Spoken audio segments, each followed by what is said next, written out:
저희 교회에서 주일날 추수감사절 때 다른 본문 요한복음으로 같은 내용으로 말씀을 나눴던 내용입니다. 감사에 대한 말씀이겠죠. 감사하니. 오늘 본문의 16절 예수의 발 아래에 엎드려 감사하니 그는 사마리아 사람이라 그랬습니다. 감사하니에 대한 말씀입니다. 예수님은 예루살렘으로 가시는 행로에 있어서 한 마을에 들어가셨는데 나병 환자들이 살아가고 있는 그런 곳입니다. 11절 예수께서 예루살렘으로 가실 때에 사마리아와 갈릴리 사이로 지나가시다가 한 마을에 들어가시니, 한 마을, 이곳은 사람들이 가기를 꺼려하는 부정한 곳이기도 하고 외진 곳이기도 합니다. 왜냐하면 거기는 문둥병, 나병 환자들이, 한센병 환자들이 모여 사는 곳이기 때문에 그렇습니다. 요즘에도 한센병 그러면 그리 사람들이 좋아하지 않지만 당시 유대 사회에서는 율법으로 명시된 바와 같이 혈류병, 유출병, 몸에서 피가 흐르는 특히 하혈하는 병과 또한 이 한센병, 나병과 또 귀 멀거나 눈이 멀거나 이런 사람들은 다 죄의 결과로 여겨져서 부정하게 여겼습니다. 특별히 나병 환자에 대하여는 일반 사람들이 가게 될 때에 나병 환자 걸린 사람들이 1km 밖에서 소리를 외쳐야 합니다. 나는 부정한 사람이니 내게 오지 마시오라고 사람들을 멀리해야 될 이 사람들이었던 것이죠. 하지만 예수님은 그들이 모여있는 그 집성촌으로 이루고 있는 나병 환자의 마을로 들어가셨습니다. 우리 주님이 하늘 보좌를 버리시고 낮고 천한 이곳에 오실 때 나에게 찾아오셨다는 것은 너무나도 은혜고 축복이었습니다. 우리 주님이 이 땅에 사람 되어 오신 것은 나 한 사람, 영적인 한센병을 걸린 것 같은 죄를 먹고 마시고 무엇 하나 해도 온전케 이해드리지도 못하고 늘 주님 앞에 부끄러운 뿐인 나를 찾아 이 땅에 오셨다는 것을 기억하시고 우리 주님께 감사 영광 올려드립니다. 나병 환자들이 10명이었는데 이 10명에게 나병이 든 것은 큰 불행이었지만 예수님이 그들에게 오셨다는 것은 너무나도 큰 은혜이고 하나님의 축복이 아닐 수가 없습니다. 12절 나병 환자 10명이 예수를 만나 멀리 있어서, 예수를 만났다는 것은 너무 축복이죠. 너무 축복. 그들이 멀리 섰다는 것은 말씀드렸죠. 일반 사람들이 오게 되면 1km 밖에서 나는 부정한 사람이 내게 가까이 오지 마시오 외쳐야 되기 때문에 그들은 정말 주님께, 자기들이 오신 예수님께 가까이 가고 싶으나 그들은 멀리 서서 외칠 수밖에 없었습니다. 예수님이 인생에게 오신다는 것은 일생 이때 최고의 기회가 될 수가 있습니다. 10명의 나병 환자들은 이에 소리 높여 예수님을 부르면서 긍휼을 구합니다. 13절 소리를 높여 이르되 예수 선생님이여 우리를 불쌍히 여기소서 하거늘. 소리를 높여 일렀다.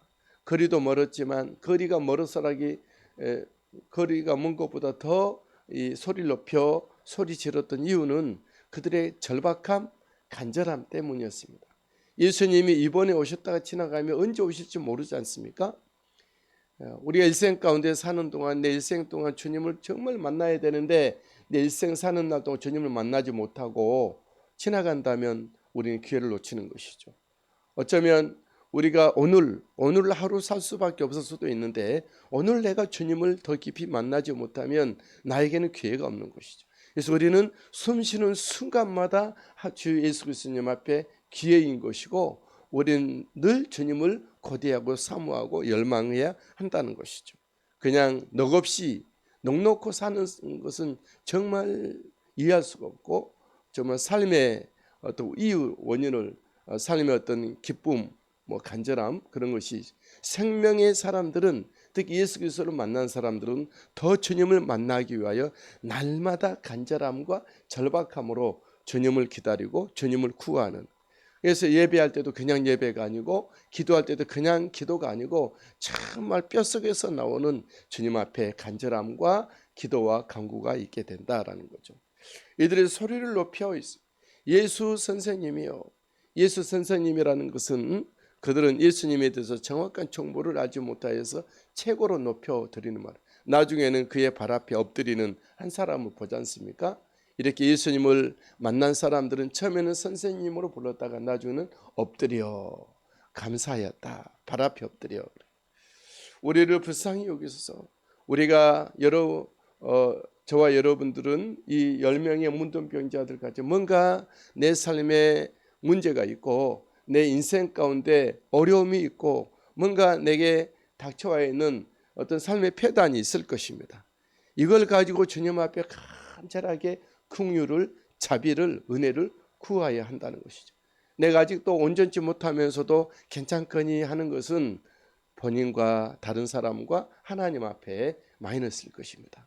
나는 주님의 은혜로 정말 더욱더 구원받기를 원합니다. 새롭게 되기를 원합니다. 그런 간절함으로 설 수 있게 되기를 바랍니다.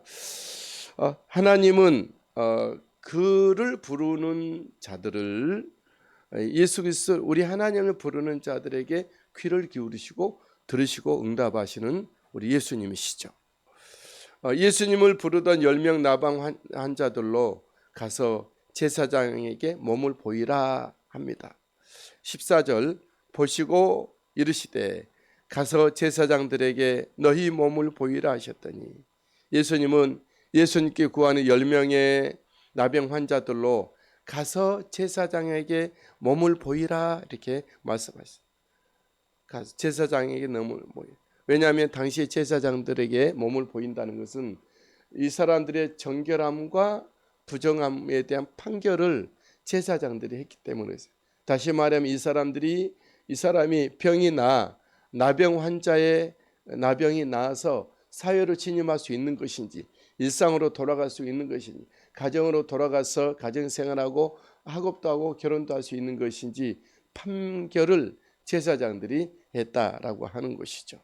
그래서 제사장들에게 너의 몸을 보이라 이렇게 말씀한 것은 이제 너는 다 나았으니 일상으로 돌아가라 하는 것이죠. 10명의 나병 환자들은 주님의 말씀대로 정말 갑니다. 근데 가다가 치료를 받게 되는 것이죠. 14절 그들이 가다가 깨끗함을 받은지라. 우리 주님께서 우리에게 응답하실 때는 기도하고 바로 그 현장에서 응답받는 것도 있지만 어떤 부분에서는 어떤 기도의 응답들은 가다가 우리의 믿음으로 행하다가 주님 앞에 충성하다가 주님의 일을 하다가 응답을 받고 치료되고 회복되고 새로워지는 은혜가 있다라는 것이죠. 여기서 우리 주님의 말씀을 따름이 굉장히 중요한 것이죠. 여호수아와 제사장들과 이스라엘 백성들이 요단강을 건널 때에 그들이 주의 말씀에 순종하여 발을 요단강에 담글 때에 그때 요단강이 물이 켜컵이 쌓이고 그들이 마른 땅까지 지나가지 않았습니까? 우리 하나님은 말씀되어지고 순종되어질 때 일을 이루어주시는 주님을 보게 됩니다. 나병 환자들은 이제 치료를 받았고 이제 주님의 말씀대로 제사장에게 가다가 한 명은 돌아와서 귀환하여 예수님께 돌아옵니다. 15절 그 중에 한 사람이 자기가 낳은 것을 보고 큰 소리로 하나님께 영광을 돌리며 돌아와. 그 중에 한 사람, 10명 중에 한 사람은 자기가 낳은 것을 보고 큰 소리로 하나님께 영광을 돌리면서 예수님께 돌아왔습니다. 그 한 사람은 예수의 발 아래 엎드려 감사해 마지 않았죠. 16절 예수의 발 아래에 엎드려 감사하니. 예수님은 이 한 사람이 돌아온 것을 보시고 남은 9을 찾으셨습니다. 17절 예수께서 대답하여 이르시되 10사람이 다 깨끗함을 받지 아니하였느냐 그 9은 어디 있느냐. 18절 이 이방인 외에는 하나님께 영광을 돌리러 온 자가 없느냐 하시고 말씀합니다. 왜 다른 9은 예수님께 돌아오지 않고 이 사마리아인 혼자였을까요? 그 9은 유대인이었고 이 돌아온 한 사람은 사마리아인이었기 때문에 그렇습니다. 16절 예수의 발 아래에 엎드려 감사하니 그는 사마리아 사람이라. 아홉은 유대인들은 그들이 돌아갈 제사장들이 있었고 사마리아인 한 사람은 돌아갈 제사장이 없었습니다.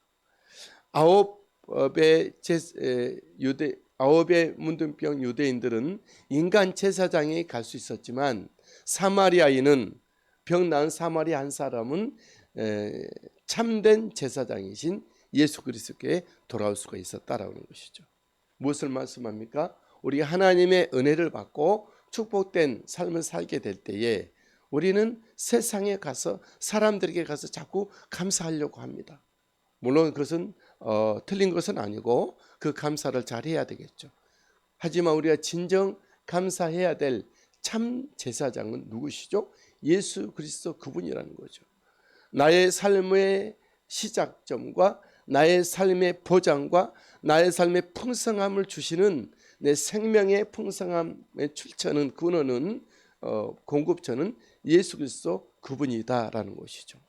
아홉의 제사장들은 그들은 관습에 따라 규례에 따라서 인간 제사장에게 갔지만 그들은 그냥 육신의 삶을 살 뿐입니다. 하지만 사마리아인 돌아갈 곳이 없는 제사장이 없었던 이 사마리아인은 참 제사장이신 영원한 제사장이신 예수님께 왔기 때문에 그의 육신의 삶과 영적인 삶과 모든 영혼의 삶들이 자유함과 은혜와 축복을 입게 된 것이죠.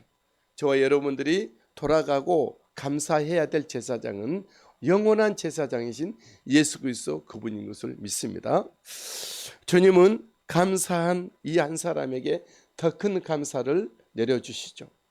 주님은 그 한 사람에게 영적인 구원, 삶의 전인적인 구원을 허락하십니다. 19절 그에게 이르시되 일어나 가라 내 믿음이 너를 구원하였느니라 하시더라. 이 19절의 말씀은 일어나 가라 내 믿음이 너를 구원하였느니라 이 말씀은 아홉에게는 있지 않는 말씀입니다. 그런데 육신의 자유함과 육신의 치료와 육신의 회복만 있었을 뿐이에요. 이 주님께 돌아와서 감사에 맞이하는 사마리아 한 사람에게는 이제 믿음으로의 구원, 믿음의 삶이 새롭게 출발되고 있는 것을 보게 됩니다. 저 여러분들이 한낱 썩어져 없어질 육신의 치료만 가지고 매달릴 것이 아니라 우리 영적인 치료, 영혼의 치료, 삶의 전인적인 회복을 주시는 주님의 은혜로 말미암아 영적인 승리의 자유함의 은혜의 삶을 누릴 수 있게 되길 바랍니다. 예수님께 못마땅했던 바리새인들은 예수님을 볼 때마다 시험했는데 본문에서도 예수님을 테스트하죠. 그들은 이렇게 말합니다. 하나님의 나라가 어느 때에 임합니까? 라고 묻습니다. 20절 바리새인들이 하나님의 나라가 어느 때에 임하나이까 묻거늘. 이 말은 예수님이 진짜 신령한 하나님께로부터 보낸 자인지 아닌지를 물을 뿐만 아니라 이 말을 통해서 유대인 로마의 법에 걸리고 또한 유대 그 율법에 걸려서 제사장에게 잡혀가고 때로는 로마에 잡혀갈 올무를 놓게 되는 것이죠. 주님은 언제나 정답을 말씀하시는데 세상 법이 가두지 못할 놀라운 말씀을 하셨죠. 주님은 하나님의 나라의 임함에 대해서 정확하게 숨기지 않고 바르게 그들이 생각하는 이상의 말씀을 하셨습니다. 정답을 말씀하셨죠. 첫 번째, 하나님의 나라 임함은 눈으로 볼 수 있게 임함이 아니라 말씀합니다. 20절 예수께서 대답하여 이르시되 하나님의 나라는 볼 수 있게 임하는 것이 아니다라는 거죠. 하나님의 나라는 장소 개념이 아니다라고 말씀하세요. 그리스도께서 임하신 그 자체가 하나님의 나라다라는 말씀. 21절 또 여기 있다 저기 있다고도 못하리니 하나님의 나라는 너희 안에 있느니라. 너희 마음에 있다는 얘기가 아니고 너희 안, 다시 말하면 예수님께서 와 계신 현장, 이곳이 바로 너희 안, 제자들과 사람들이 모여있는 그 당시 그 상황을 말하는 거예요. 어떤 사람들은 하나님의 나라가 마음에 있다 자꾸 얘기를 하는데 틀린 말은 아니죠. 하나님의 나라는 마음에도 있고 어떤 있을 거예요. 그러나 아무리 마음일지라도 예수님이 안 계신 곳은 하나님의 나라가 임하지 않았습니다. 하나님의 나라가 임하는 곳은 특징은 그의 하나님의 나라의 왕권을 가지신 통치자 예수님께서 계신 그 현장을 말합니다. 마음이든 교회든 가정이든 또 어떤 사막에 있는 어떤 곳이든 주님이 계신 곳이 그 어디나 하늘나라 하나님의 나라가 되는 것이죠. 최종 하나님의 나라 임함은 이미 그러니까 이 땅에 하나님의 나라가 임하였습니다. 저 여러분들이 있는 곳에 예수님이 와 계신다면 그것은 하나님의 나라. 여러분들이 지금 가정에서 예배 드릴 수도 있고 이곳에 나오셔서 예배 드릴 수 있는데 주님을 모시고 주님을 바라보고 주님의 이름을 부르고 주님을 의지하여 살아가는 우리의 모든 삶은 이제 하나님의 나라가 된 것이죠. 그리고 최종적으로 임할 하나님의 나라가 있습니다. 예수님의 재림의 나라, 영원한 나라, 영원한 하나님의 나라에 대한 부분이죠. 완성될 그 나라는 제자들이 살아가고 있는 그때가 아니라 말씀 22절 또 제자들에게 이르시되 때가 이르리니 너희가 인자의 날 하루를 보고자 하되 보지 못하리라 그랬어요. 제자들도 우리 주님이 오실 날을 기다렸겠죠. 그래서 주님은 분명히 말씀 제자들 세대에 하나님의 나라 이 땅에 최후 심판이 이루어지지 않는다라는 거. 예수님의 재림은 언제 옵니까? 그들은 그들 때가 아닌 것이죠. 우리 때가 아닐 수도 있어요. 이 부분은 아들도 모르고 천사도 모르고 오직 하늘에 계신 하나님만 아신다. 하늘에서만 아는 것이지 이 땅에서 있는 이 땅에 계셨던 예수님조차도 이 땅에 계신 상황에서는 모를. 하나님 나라에서는 알고 계시겠지만 이 땅에서는 그 누구도 알 수 없다라고. 어떤 사람들은 자꾸 뭐 때가 임하였다 몇 년 남았다 이렇게 말을 하는 사람들이 있는데 다 비성경적인 것입니다. 4절 미혹자들이 여기 있다 저기 있다 해도 믿지도 말고 따르지도 말라. 23절 사람이 너희에게 말하되 보라 저기 있다 보라 여기 있다 하리라. 그러나 너희는 가지도 말고 따르지도 말라. 가지도 말고 따르지도. 하나님의 나라가 여기 있습니다. 말할 때부터 분명히 그것은 온전치 않아요. 하나님의 나라는 어디 있죠? 예수님이 계신 곳 그 어디나 바로 그것이 하나님의 나라이다라는 거죠. 저 여러분들은 내게 오신 우리가 이 땅에 완전하지 못하고 늘 부족함이 있고 죄로 말미암아 어그러진 우리들의 영혼과 우리의 삶일 텐데 그런 나에게 오신 예수님을 믿음으로 환영할 수 있게 되길 바랍니다. 구원의 주님께 나가 날마다 감사하고 참 제사장이신 영원한 제사장이신 예수님께 나를 드려 예수님께로부터 판결을 받아 마음껏 주님의 부르심 일들을 마음대로 행하는 정말 우리가 후회 없이 행하는 우리들이 되시게 되기를 바랍니다. 사람들에게 인정받는 것도 중요하지만 주님께 인정을 받아 유감없이 하나님의 일을 해드리는 우리가 되시게 되기를 바랍니다. 이미 임하여진 하나님의 나라에서 날마다 주님을 섬기며 살다가 주님 다시 오실 때에 완전한 주님의 나라를 가지고 오실 때에 주님을 만나는 우리 모두가 되시게 되기를 예수님의 이름으로 축복합니다.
주여 행하시고